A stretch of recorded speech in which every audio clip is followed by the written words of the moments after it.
You know, fear can be overwhelming at times when we forget who we are, which is souls in a human body for a while, and something comes along that kind of knocks our legs out from underneath us. We can get caught up in the story to the point where the drama makes it even harder for us to remember who we are. But spirit has a way of getting through to us in what I call Godwinks and showing us, hey, you're not alone. Take a deep breath. Everything's going to be all right, no matter what. So I just got an email that I printed out from a dear friend who is an energy worker, Dr. Gail Van Kanigan. She's worked on me. She's wonderful. And she also shows that, like all of us, doesn't matter what you know about spirit, when very human things happen to us, we can quickly forget the deeper reality that's here. And she just wrote to me with an affirmation about my book that you see behind me here, Always Connected, that hasn't even been out a month yet, that just filled my heart because it's the perfect example of a Godwink using my book. And so I wanted to share with you what's possible for all of us when that overwhelming fear based on, oh my gosh, what might happen takes over. So she's given me permission to share this. And I'm just so grateful that she had this experience. I better use my glasses for this. But what happened was she got an abnormal mammogram result and had to go back in for another mammogram and possibly a biopsy. She said the diagnostic mammogram led to an ultrasound and there was a mass or cyst present.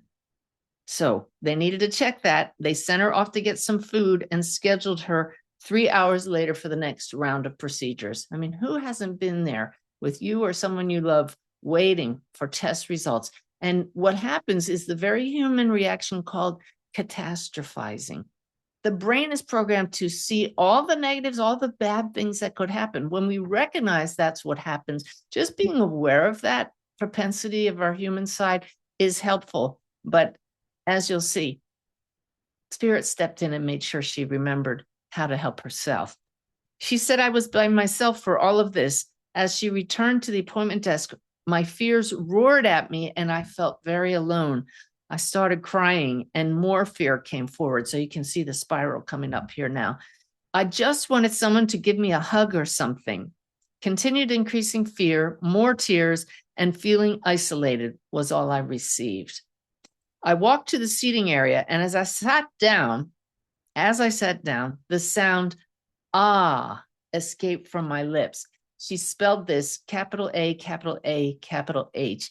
The second I read this, I could see exactly where this is going, and you're about to find out. She said, I've never said this before when stress is ruling over me. I thought it was weird, but I proceeded to open Always Connected, my book, which she had taken with her, and I opened to chapter 2. Having not seen the chapter page before, I was astounded and thought, there is a reason for my grunting out, ah. I'm going to show you what the reason is. Let me go to the table of contents here. I should have had this ready in advance. Page 17. Are you ready? Look at chapter 17.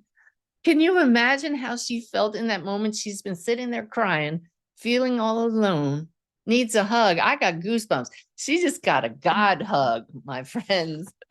So let's see. I was astounded and thought, there is a reason for my grunting out, ah. As I read on, the second paragraph, you are far more empowered to make choices from the soul's perspective that will lessen your suffering. Remember, you are never alone.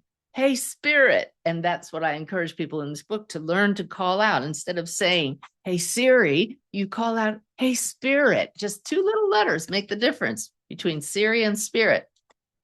Gail writes, as I read these words, my absolute fearful state immediately stopped. Calm came over me, and I knew I wasn't alone. My tears changed from fear-based to that of pure gratitude. You know that gratitude, feelings of gratitude, is the fastest way to drop back into a state of coherence. And now you can really sense the guidance from spirit. I knew no matter what the outcome of my testing, I was going to be okay. I could feel spirit holding me. I felt safe. In the procedure room, an aspiration was done, and it proved to be only a simple cyst and no further care required. So much gratitude for this outcome. I want to thank you for bringing me peace, calm, and healing with this simple phrase. I am not alone. Hey, Spirit. I was able to meet this challenge through the lens of grace and love. Feel free to share my experience in any way you desire. Immediate and complete transformation from fear and doom to gratitude and love. Here's the thing. That is not just a relief. It's not just something you say. If you follow my teaching at all, you know that acronyms are really big in my teaching. And as you'll read in that chapter 2, is an acronym for always and already here. That's spirit, that's source. That's what I call joy. Beneath everything, beyond the drama, spirit is always and already here. And that was a huge Godwink for her to utter that right when she was in complete despair. And as you'll see in chapter 2, the opposite of is when we go, ugh, and that's OOF. That's an outward objective focus. When we hold that outward objective focus on this material world and all this drama and what I'm going through, and this trauma is all that exists, of course you're going to suffer. But when you hold an awareness that there is a greater awareness that is always and already here, it gives you breathing room. And when you take that breathing room and ask for help, ask for peace, it will come in miraculous ways. You know, her test result could have been the opposite. It could have been cancerous. And yet that Godwink right there would have shown her, we're with you, your guides and loved ones in spirit and spirit itself through this journey. So the outcomes for all of us may not always be what we ask for, but the constant, ongoing, always and already here presence of spirit makes itself known when we pause, ask, and listen. Thank you, Gail, for allowing me to share this. I hope it's uplifted you and given you something to think about and hopefully practice next time anything gets you just a little knocked off balance. Take care, and I'll see you back here on YouTube.